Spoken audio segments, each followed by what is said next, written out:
O'zbekiston betakror sharqona qadriyatlari bilan azaldan dunyoni o'ziga maftun etib kelayotgan jannat makon diyor. Bu zaminda yashovchi xalqlarga mansub katta-yu kichikka birdek salom berish, keksalarni e'zozlash, qo'shniga hurmat, qarindoshga oqibat, mehmonga izzat, ikrom ko'rsatish kabi fazilatlar asrlar davomida tamaddun sahifalariga zarhal harflar bilan bitilgan.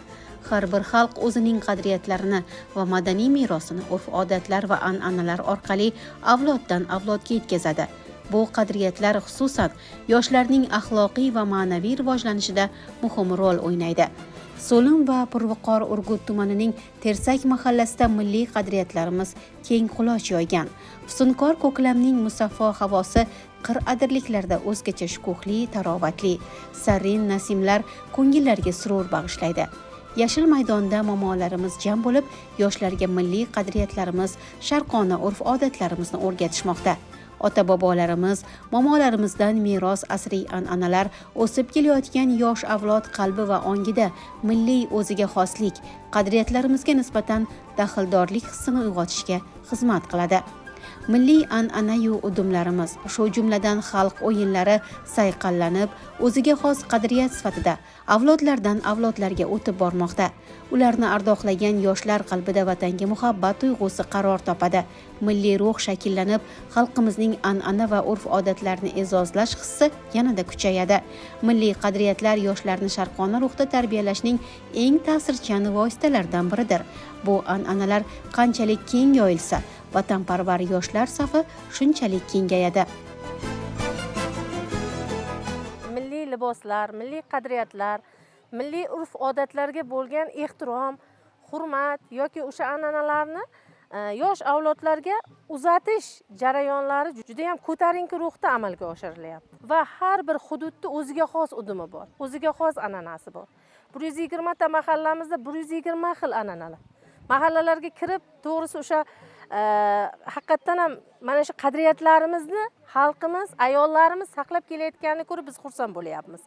Mana bugun Tersak mahallasida xuddi shunday milliy qadriyatlarimizni, an'analarimizni ufurgan xonadonga kelib turibmiz. Milliy an'analarimiz yo'g'rilib turibdi-da, qarasangiz. Mana tog' atrofi tog', juda ham chiroyli manzara. O'sha manzarada ayollarimiz o'ziga xos mana laparlar aytayaptilar.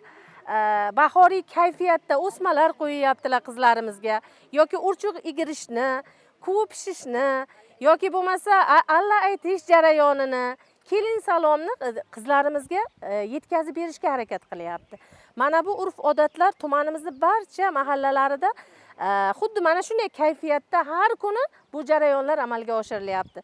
Biz an'analarimizni, milliy qadriyatlarimizni mana shunday ko'tarinkilikda, mana shunday ajoyib holatda saqlanayotganidan, fuqarolarimizni ana shu jarayonlarga labbay deb javob berganidan biz xursandmiz. Bir-birini takrorlamaydi. Yaqinda Sufi mahallasiga bordim, u yerda kiyinishi ham boshqacha, an'anasi ham boshqacha, alla aytishi, lapar aytishi ham boshqacha. Lekin milliylikka yo'g'rilgan. Endi bugun Tersakka kelyapmiz, mana Tersakdagi an'ana umuman boshqacha. Lekin hammasi o'sha udumlarimiz, o'zbekona udumlar, sharqona qadriyatlar. Kashta do'stlar har bir qatim ipakka jon baxshida etib, dil tuyg'ularni go'yo bejirim gullar jilosiga ulab, nozik barmoqlari mo'jiza yaratmoqda. Yosh qizlar har bir ishni sinchkovlik bilan kuzatib, bu momo meros hunarni o'rganishyapti. Ha, xalqning hayoti va urf-odatlari bilan chambarchas bog'liq bo'lgan bu san'at turi qo'li gulchevarlar tomonidan asrlar osha yanada sayqallanib kelmoqda. Atlasu adraslari igniga yarashgan sanobar qizlar qir-adirlarda boychechak va chuchmomalar terib, bir-birlariga esonlik, omonlik tilashmoqda. Momolar urchuq yigirib, nabiralariga 10 ta barmog'ing, 10 ta hunaring, u bemisl xazina deya uqtirishmoqda. Qadimdan xotin-qizlar qoshlarini qaro qilishda tabiiy o'simlik o'smadan foydalanishgan. Bugun ham qizlar qoshlariga o'sma qo'yib, bayram sayillarga borishadi. Mana shu jozibali manzaralar, milliy qadriyatlar qanchalik qadr topayotganidan yoshlar qalbida ona tabiatga muhabbat tuyg'ulari qay darajada jo'sh urayotganidan nishonadir. Barcha mahallalarga O'zbekiston bo'yicha mana targ'ib qilingan kabi bizni mahallamizda ham eski urf odatlarimiz, mana shu milliyligimiz qaytganidan, qadriyatlarimiz qayta tiklanganligidan biz juda ham xursandmiz. Meni fuqarolarimni hozir ko'rib turibsiz, meni har bir xonadonimda milliylik kirib kelgan desam adashmayman.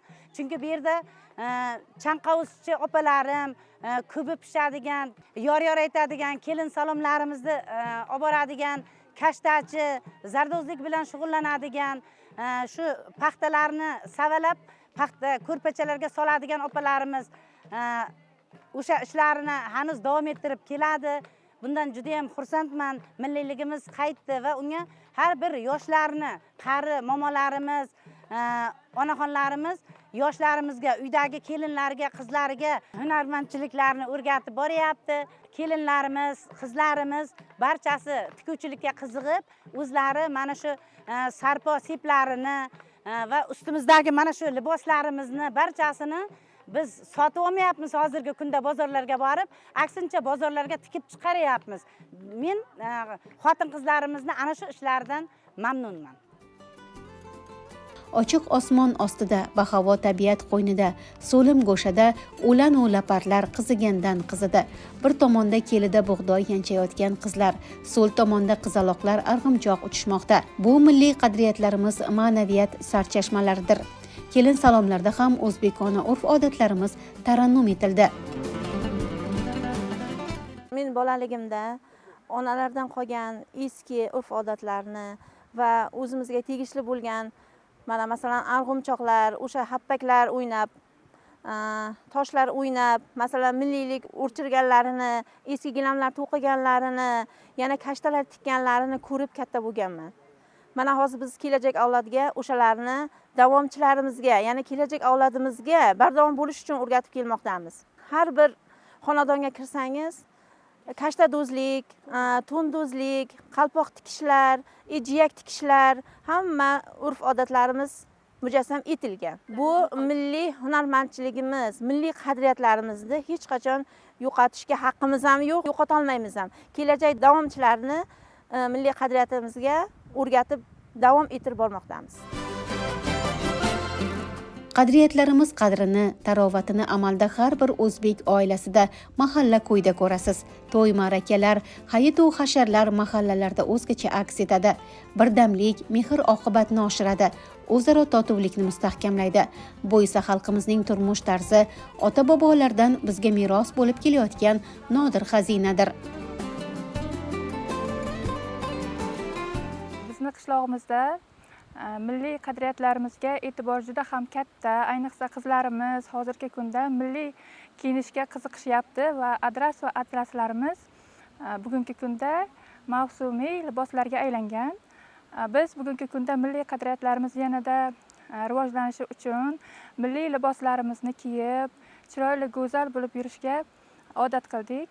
Biz milliy hunarmandchiliklarni xolalarimizdan, onalarimizdan, momolarimizdan o'rganib kelyapmiz va buning uchun davomiy bo'lishligi uchun bizdan keyingi yoshlarimizga ham, farzandlarimizga o'rgatib kelyapmiz. Mahallamizda qaysi bir xonadonga bormang, har bir liboslarni o'zlari tikib, to'quvchilik bo'ladimi, hammasini o'zi qo'ldan ixtiro qilishib, o'rganishib, tayyorlab kelyaptilar. Alla sehrli ohang, u hayot qo'shig'i. Jonli, yurakdan mehr bilan aytilgan allaning jozibasi har qanday kishi qalbini rom etadi. Ona allasi bolaga orom beradi, xotirjamlik ulashadi, ruhiyatiga oziq bo'ladi. Mitti yuragida mehr-muhabbat, shirin tuyg'ular uyg'otadi.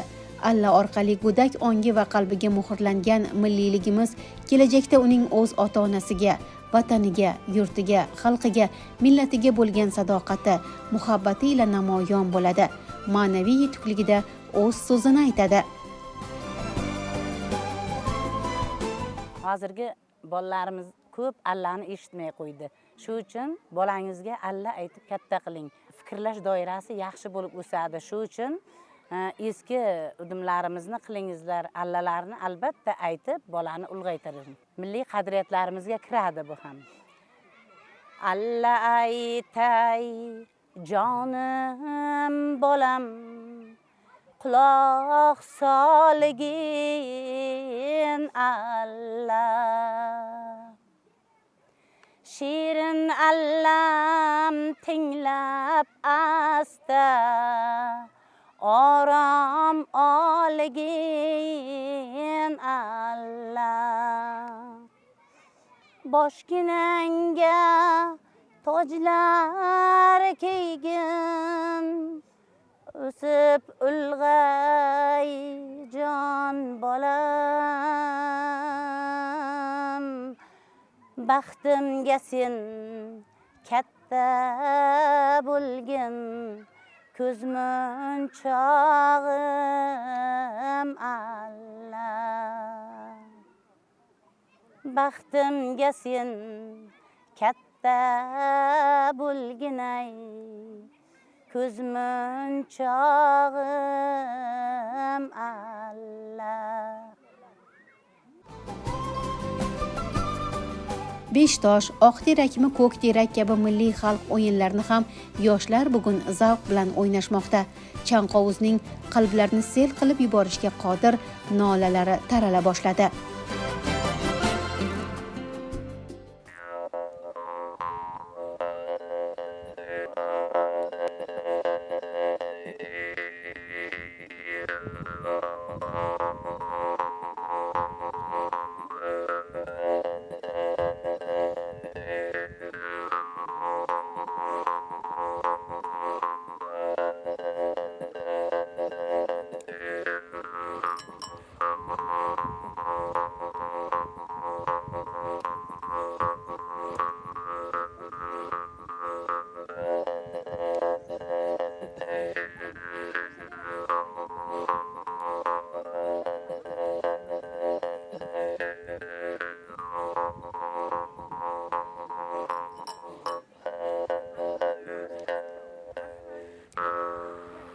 Erta bilan turaman nahor nashtayo nahor nashta o'ng qo'limda ignayo tizzamda kashtayo tizzamda kashta borib ayting o'shal qalami qo'shgayo qalami qo'shga boraveradi kelaveradi va'dasi boshqayo va'dasi boshqa ey nozli yorim ko'zi xumorim unga qarang qarang vafoli yorma vafoli yorim Qadriyatlarimizni qadrlab, kelgusi avlodlarga yetkazayotgan shunday onaxonlarimiz, ajdodlari merosini e'zozlayotgan yoshlar bor ekan, Chanqovuzning umri barhayot bo'ladi. Uning kuyi osuda zaminimiz bo'ylab taralaveradi. Dunyoda har bir xalq va millatning o'zligini namoyon etishda, milliy mafkurasini aks ettirishda qadriyatlarning ahamiyati beqiyos. Bugun chekka qishloq va ovullarda, guzarlarda, mahallalarda sharqona qadriyatlarimiz yoshi ulug'lar, kayvoni onaxonlar tomonidan yoshlarga o'rgatilayotganligi bu bebaho va o'lmas qadriyatlarimizning umri bardavom ekanligidan dalolatdir.